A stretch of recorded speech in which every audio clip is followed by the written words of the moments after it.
E vamos seguir com a nossa pauta e agora com o nosso convidado especial, o deputado federal Bibo Nunes, se incorpora ao super time do Bradock Show. Deputado, boa noite para você. Boa noite a todos, boa noite, equipe Bardock Show, todos os assinantes aí, os telespectadores, uma imensa honra. Deputado, e vamos logo para uma polêmica. A Comissão Opa, Especial sobre Mortos e Desaparecidos Políticos decidirá no mês de maio se vai reabrir ou não a investigação sobre a morte do ex-presidente Juscelino Kubitschek. A relatora Maria Cecília Adão analisa documentos do caso após um pedido de um vereador de São Paulo motivado por divergências entre as comissões da verdade. O perito que auxiliou o Ministério Público Federal entre 2013 e 2019 concluiu que os laudos da época são imprestáveis para concluir se a morte de JK foi criminosa ou não. Segundo ele, tem erros graves nos laudos. JK morreu em 1976 na rodovia Presidente Dutra, quando seu Opala bateu em um caminhão após suposta colisão com o ônibus da aviação Cometa. Deputado, como é que você vê a abertura, a possibilidade de abertura desse caso JK? olha, eu vejo um certo entusiasmo pelos 50 anos da morte de JK, que completa no ano que vem. Deu para ver o que você falou aí, o que disse o perito, que não tem fundamento, resumindo. Ele diz que contém erros graves, laudos que já são totalmente imprestáveis, e em 96, quando completava 20 anos a morte dele, fizeram uma autópsia no Gilberto, que era o motorista, para ver o que tinha, tinha algo, porque se fala muito que o motorista recebeu um tiro. Eu, quando soube hoje que estaria no programa, eu ouvi meu motorista, que nasceu em Brasília, a mãe de uma funcionária, eu ouvi várias pessoas, e a maioria, quase 90%, ou totalidade, dizem que houve um assassinato, um tiro na cabeça do motorista. Aí, o que houve com a exumação? Encontrou-se num orifício do cérebro um pedaço de metal. Poderia ser uma bala? Chegaram à conclusão que era um prego do caixão. Agora, cá para nós, um prego do caixão acertar a cabeça do suposto do defunto ali, meio difícil. É um assunto muito controverso, até hoje não chegaram à conclusão, mas eu considero totalmente inútil reabrir esse caso, porque não tem nada de novo, até hoje não chegou a nada, apenas boatos que estão. Cada um tira a sua devida conclusão. Eu vendo o vídeo que foi feito, dá para ver que, de fato, quando ele ultrapassa o ônibus, ele dá repentinamente uma jogada que normalmente não teria como. Algo ali aconteceu, vai para outra pista e bate contra um caminhão. Agora, é uma situação bastante delicada que eu, sinceramente, não vejo futuro algum em reabrir o caso, a não ser manchete pelos 50 anos da morte de JK. Outro assunto que também vai render muita polêmica: o promotor peruano Germán Juárez Atoche acusou o presidente Lula de defender a corrupção ao conceder asilo corrupção à ex-primeira-dama Nadine Heredia. Nadine foi condenada a 15 anos de prisão por lavagem de dinheiro, no caso Odebrecht, e fugiu para a Embaixada Brasileira em Lima. O governo brasileiro enviou um avião da FAB para buscá-la no Peru, alegando motivos humanitários para a carona. Segundo o promotor, Lula está criando impunidade e a extradição da querida primeira-dama do Peru só seria possível com a mudança do governo no Brasil. Ex-presidente peruano Ollanta Humala, marido de Nadine, foi preso pelo mesmo caso após comparecer à audiência de julgamento. Esse caso peruano aí, caro deputado Bibo Nunes, isso aí pode se transformar, de repente, num processo de impeachment contra o presidente Lula, ou é cedo para se especular tal coisa?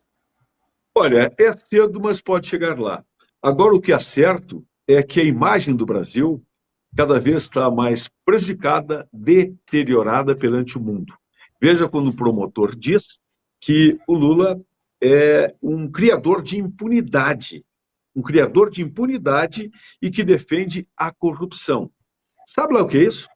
O presidente do Brasil defende a corrupção, sabendo o promotor, que o presidente Lula é um ex-presidiário descondenado que não foi absolvido de nenhum crime. Qual é a imagem que se passa? O Brasil com um presidente trazendo para cá uma senhora, ex-primeira-dama, mas condenada a 15 anos por lavagem de dinheiro. Não tem nada de asilo diplomático. E hoje eu vi imagens, até eu achei que era meio brincadeira, talvez não, da Janja, com ela andando por Brasília. Tem muita fake news por aí, eu achei, não, mas aí já é demais. Já não existe mais respeito nesse país, respeito às instituições, à democracia, a ordem está muito difícil. E o presidente Lula, como Israel já considera ele um anão diplomático, eu considero ele um gigante a favor da corrupção, vendendo essa péssima imagem do nosso país perante o mundo. Muito bem. 30 segundinhos, um tweet de cada um de nossos comentaristas para a gente fechar o programa de hoje, começando pelo André Marcília. Esse caso peruano é mais um a manchar o Brasil no exterior. Né? É do peru, né? Acho que é a piada óbvia, mas não dá para não fazê-la. A gente tem todos os elementos, né? A gente tem um crime comum sendo tratado como um crime político, né? Eles falam, é crime de político comum, não é crime político. Tem o avião da FAB, a FAB se transformou em uma espécie de Uber, de corrupto nesse caso, né, o que é lamentável, e tem realmente a questão que pode ser já responsabilidade do presidente, porque a gente tem aqui a quebra da impessoalidade, que é um dos princípios da gestão pública, que está lá no artigo 37 da Constituição. Se ele trata de forma pessoal e faz isso para trazer pessoas relacionadas a ele, o presidente Lula, ele pode sim ser responsabilizado e isso gerar até mesmo impeachment. Fabiana Barroso, merece ai, ai, ai? Se isso resolver, Serrão, eu ia pessoalmente, né? Mas não tem mais conserto. Eu fico vendo como que está discrepante o que a gente tem até que falar, né? As pautas. O deputado aqui do Sul sabe a dificuldade que está sendo o Sul depois que não teve, né, nenhuma ajuda deste governo federal, uma vergonha, e tem que ficar se discutindo o JK, pelo amor de Deus, né? É uma ausência de coerência que nos subestima, né? Aí vem essa história do Peru, aí acumula com a história da Espanha, aí tem aeroporto de Roma, o Brasil está uma zorra, né? Então, para nós aqui, a gente fica nessa indignação porque ainda temos coerência. Mas para vocês aí que estão de casa, eu vou fazer um pedido, não nos abandone. Porque, olha, comentar a política no Brasil atualmente, ainda falar do mundo jurídico com alguma racionalidade, nos exige demais. Então, faço votos aqui para o deputado que está representando aqui o Congresso Nacional nessa noite, façam o que é preciso, porque tem apoio popular, viu, deputado? Receba nosso apoio. Silvio Navarro, o Peru gritou contra a corrupção. A gente vai embalar o Peru nessa história toda? Pois é. Serrão, como eu acabei falando sobre esse caso anteriormente, eu vou deixar os meus minutos aqui para o deputado Bibo Nunes para que ele possa falar mais tempo, e eu resumiria em uma linha. A justiça peruana não tem um Dias Toffoli. Deputado Bibo Nunes, então, para a gente dar a nossa saideira... Olha, Anistia, como é que fica nessa história? Anistia e Peru, fecha com essas. Sim. Olha, esse assunto do Peru, até isso está errado. Estamos em época de coelhinho da Páscoa. O Peru é no Natal. Até nisso está errado. Tudo errado. E o que conforma ainda mais quem está lutando contra esse absurdo que vemos no Brasil, na injustiça principalmente, eu digo o seguinte, não desistam.